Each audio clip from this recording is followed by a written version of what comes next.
अब तक हमने देखा कि रात के अंधेरे में चुपके से सचिन देविका से माफी मांगने जाता है, लेकिन देविका कहती है, सचिन, मेरे लिए सबसे बड़ी चीज मेरा आत्मसम्मान है, इसलिए मैं तुम्हें माफ नहीं कर सकती। अब तुम यहां से जा सकते हो। देविका, एक बार मुझे मेरे बच्चे से तो मिलने दो, मैंने अभी तक उसे देखा भी नहीं है। कौन सा बच्चा सचिन? वही बच्चा जिसे तुमने और तुम्हारे बाप ने अपने घर के अंदर तक नहीं घुसने दिया। आज अचानक बच्चे की याद कैसे आ गई? देखो सचिन, चले जाओ यहां से, मेरे बच्चे के सामने और मेरे सामने फिर कभी मत आना। सचिन जब घर जाता है तो घर के सभी आदमी उसे डांटने लगते हैं। इतनी रात को कहाँ गया था सचिन? देविका से माफी मांगने। तुझे शर्म नहीं आई अपनी बीवी से माफी मांगते हुए? घर की इज्जत का कुछ ख्याल है कि नहीं? लेकिन चाचा जी, आखिर अपनी ही पत्नी से माफी मांगने में कैसी शर्म? लो जी लो, नवाबजादे पूछ रहे हैं कि कैसी शर्म। अरे मुझे अभी तक यह समझ में नहीं आता कि देविका तेरी पत्नी है या तू देविका की पत्नी है। जीजा जी, पति पत्नी एक समान होते हैं और माफी मांगने से कोई छोटा बड़ा नहीं होता। काश मैंने पहले अपनी पत्नी का साथ दिया होता। आज मैं आखिरी बार आपको समझा रहा हूं कि आप सब भी अपनी पत्नियों से माफी मांग लो। देविका ने तो मुझे माफ नहीं किया, शायद माँ, चाची, भाभी और दीदी ही आप सबको माफ कर दे। सचिन सभी को समझाने की बहुत कोशिश करता है, लेकिन कोई भी उसकी बात नहीं सुनता। वहीं दूसरी ओर सुजाता के हाथ का बना खाना सारे गांव में फेमस हो गया था, तो उसने एक बहुत अच्छा सा होटल खोल दिया। देविका, मैं चाहती हूँ मेरे होटल की सबसे पहली ग्राहक तुम ही हो, क्योंकि तुम्हारी वजह से ही आज मैं अपना खुद का होटल खोल पाई हूँ। क्यों नहीं भाभी, लेकिन भाभी, आपको अब अपने होटल में ना सिर्फ इंडियन खाना बनाना है, बल्कि इटालियन, चाइनीज और फ्रेंच खाना भी बनाना होगा। सुजाता सभी औरतों को अपने होटल का खाना खिलाती है। खाना खाने के बाद कम्मो कहती है, अरे बहू, इतना अच्छा खाना तो मैं भी नहीं बना सकती। तू तो वो हो गई, क्या कहते हैं उसे? मास्टर शेफ चाची जी। हाँ, मास्टर शेफ। बहू, अब तेरा होटल चलेगा नहीं बल्कि दौड़ेगा। हाँ बहू, तूने सच में खाना बहुत स्वादिष्ट बनाया है। अब वीना बेटी, तुझे क्या करना है? अपना बुटीक कब खोलेगी? माँ, कल ही कर देती हूँ। दुकान और सिलाई मशीनों का सारा काम हो गया है और वर्कर भी आ जाएंगे। तो ठीक है, फिर अच्छे काम के लिए देर नहीं करनी चाहिए। देविका, मैं चाहती हूँ कि मेरी दुकान का इनॉग्रेशन तुम करो। आखिर तुम्हारी वजह से तो मेरा बुटीक खुल रहा है। अगले दिन वीना भी अपना बुटीक खोल लेती है। उसका बुटीक भी चलने लगता है।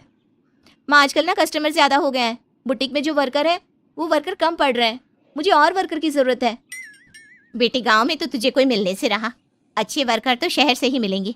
हमें भी कुछ लोगों की जरूरत है जो हमारे बर्तन शहर ले जाकर बेच सके। देविका बहू, अब तू ही कुछ कर। ठीक है माँ जी, मैं अपने पापा से बात करती हूँ। वो अखबार में इश्तेहार दे देंगे तो कई वर्कर आ जाएंगे। कम्मो और विमला के बनाए बर्तन भी दूर दूर तक बिकने लगे। सभी औरतें देखते ही देखते बहुत फेमस हो गई। अब देविका ने गांव में अपना स्कूल भी खोल लिया। सभी गांव की लड़कियां स्कूल जाने लगी।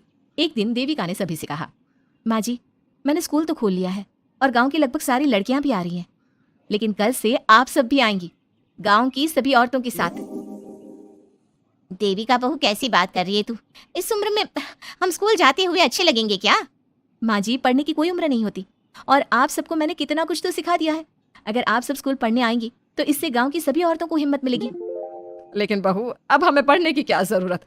अब तो हम बूढ़े हो गए हैं। चाची जी, जरूरत है पढ़ने की, और पढ़ने की कोई उम्र नहीं होती।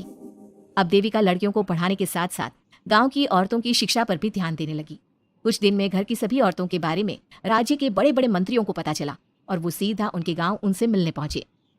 देविका जी, आपकी वजह से पूरे गांव का नाम रोशन हो गया है। जगह जगह आपके घर की सभी औरतों की तारीफ हो रही है। हाँ देविका जी, आप सभी के बारे में सुनकर हम अपने आप को रोक नहीं पाए और आपसे मिलने आ गए। देविका जी, हम आपको और आपके घर की सभी औरतों को सम्मानित करना चाहते हैं और आपके स्कूल के लिए डोनेशन भी देना चाहते हैं। इस तरह मंत्री और गांव के सभी लोग देविका के साथ साथ उसके घर की सभी औरतों को प्रतीक चिन्ह देकर, फूलों की माला पहनाकर और शॉल देकर सम्मानित करते हैं। इसके अलावा देविका के स्कूल के लिए भी बहुत पैसा देते हैं। जिस पंचायत ने देविका के खिलाफ फैसला सुनाया था, उस पंचायत को अपने फैसले पर आज पछतावा हो रहा था। उधर घर के आदमियों की हालत और भी खराब हो रही है।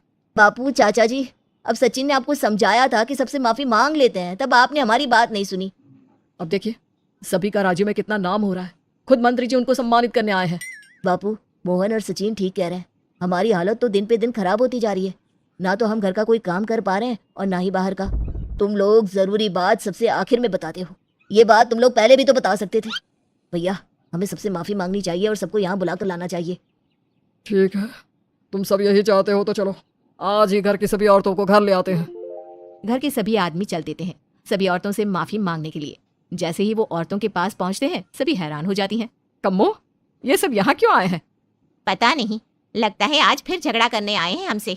अगर आज कल्याण ने मुझे कुछ बोला तो इसे छोड़ूंगी नहीं मैं भी नहीं छोड़ूंगी मोहन जी को। ना इनका भरता बनाया तो मेरा नाम भी सुजाता नहीं। शांत रहो आप सब, देखने तो दो क्या कहते हैं। सभी आदमी अपनी अपनी पत्नियों से माफी मांगते हुए कहते हैं, कम्मो मुझे माफ कर दो, मैं तुम्हें घर ले जाने आया हूँ। तुम्हारे बिना घर बहुत सुना लगता है विमला, घर चलो।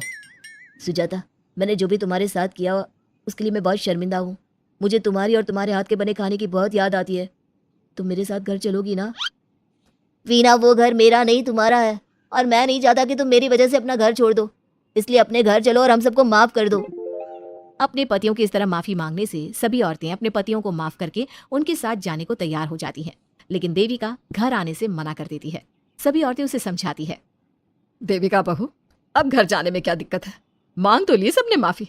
देख तो सचिन भी कितना शर्मिंदा है। हाँ बहू, हमारी लड़ाई तो यही थी कि ये हमसे माफी मांग कर इज्जत के साथ घर ले जाए। अब घर चलने से तेरी शादी बच सकती है। चाची जी, मैं पहले भी बता चुकी हूँ, अब दोबारा से फिर कह रही हूँ, मेरे लिए शादी से बड़ा है आत्मसम्मान। आप लोगों की शादी आपकी मर्जी से नहीं हुई है, लेकिन मेरी शादी मेरी मर्जी से हुई है।